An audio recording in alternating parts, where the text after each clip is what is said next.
It is the Lord.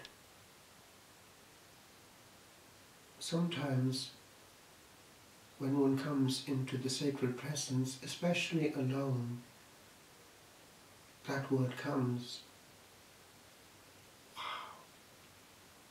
He's really there. And then this hiddenness, which for a moment is seen in the Apocalypse, we also half behold. We have this mention of myriads, myriads of angels. There is a dense presence in His presence. And how we should tread on tiptoe into that presence. How horrid it is, how upsetting to those holy angels when we have loud noise and high-pitched voices compared with their eternal quiet, hagios, hagios, hagios, which we hardly hear but intuit. It has been indicated to some chosen souls that one of the most offensive sins of Catholics is irreverence. We need to be careful, and the more we are exposed to His presence, the more we need to tread in fear and trembling. There is a beauty in the chant that is given to John to hear, and it is echoed by also the powers on earth, sky and sea. There is a cosmic praise, and our liturgy is the expression of that. The devil can only praise by actually suffering, because even his eternal loss is praise, because justice is seen and the glory of God is justified. With regard to ourselves, we need to be careful. There is a change in the tone in Peter.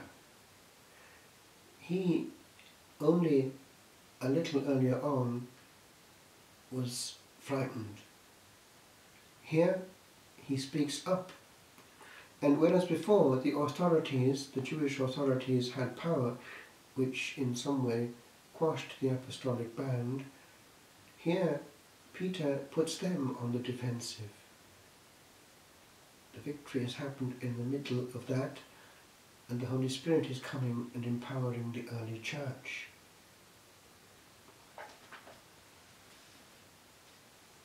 But then this very intimate moment happens in which the threefold denial is put straight. But it happens when there is love and relationship.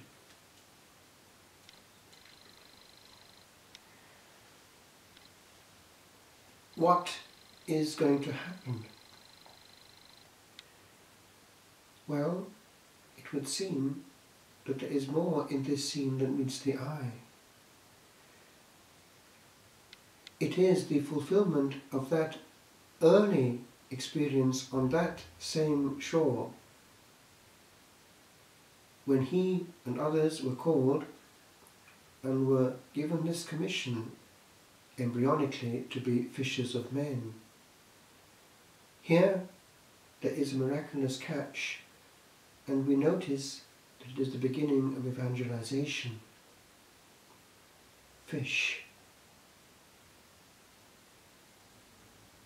Are we really thirsting for souls?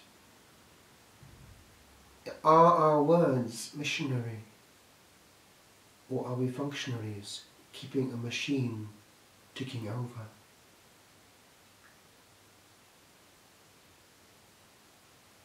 It is the Lord. This was heard And we hear it again in our hearts at times when we come into the sacred presence. But there are times also when the Lord does break through. Miracles happen, actually quite a lot, in the Eucharistic context. Sometimes they are even spectacular. At other times they are more discreet. One time an extraordinary minister went into the tabernacle to take a host to give to a sick boy. And a miracle took place before his eyes. This was in around 1995 in America. I think it was in the Boston area. It was analysed, and it was indeed blood. But there are two things there which are interesting. Maybe the Lord would have preferred that it had been a priest to go into the tabernacle. Should someone else take the Blessed Sacrament, it should certainly be received from the consecration at a Mass and by the priest given to that person, if it happens at all.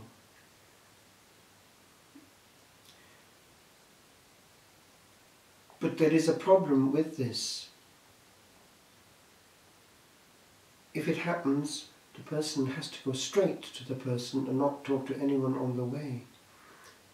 It is leading unfortunately to an awful lot of banal use of the Blessed Sacrament. And then the moment of receiving the Lord must be most holy and not accompanied with chit-chat. Otherwise, it does not help the mystical body. It is part of the attack on the sacred.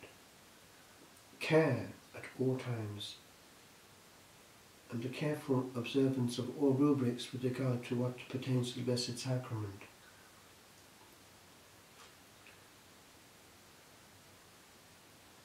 Well, another time there was a priest who was found to have quite serious prostate cancer, and they started on radium treatment. At a certain point it had to be stopped because there was something seriously wrong with his blood, and it was impossible to combine the two, so he realized that his days were numbered. He happened to go to his own church where there was prayer ministry going on, and he was told, because precisely he was a priest, to ask at the moment of Holy Communion, at the moment of receiving the precious blood, to implore the Lord for healing, for his own blood. The following day, he celebrated Holy Mass and intensely prayed for healing on that level, and explicitly said, "Lord, give me a transfusion of your blood at this point." Soon afterwards he had to go back for analysis of his blood, and the medical staff was dumbfounded.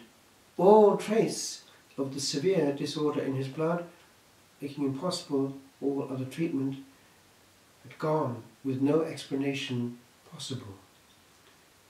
So he was able to have the rest of his radium treatment and was spared. What is interesting in his case is that he belonged to the missionaries of the precious blood, a congregation which honoured in a special way the blood that sets us free. It was indeed the Lord. But we all are missionaries of the precious blood. One cannot be saved No soul can be saved without being washed in that precious blood. Anyone on this planet, whoever is saved, will be saved because the merits of the blood were applied, even though he might not be aware at the time how it was working. But let us get this straight. Without the precious blood, we're doomed.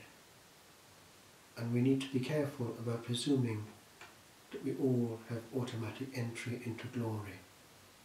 That glory which John intuited in vision and saw how only those washed in the precious blood were able to sing with the angels the cosmic chant of undying praise.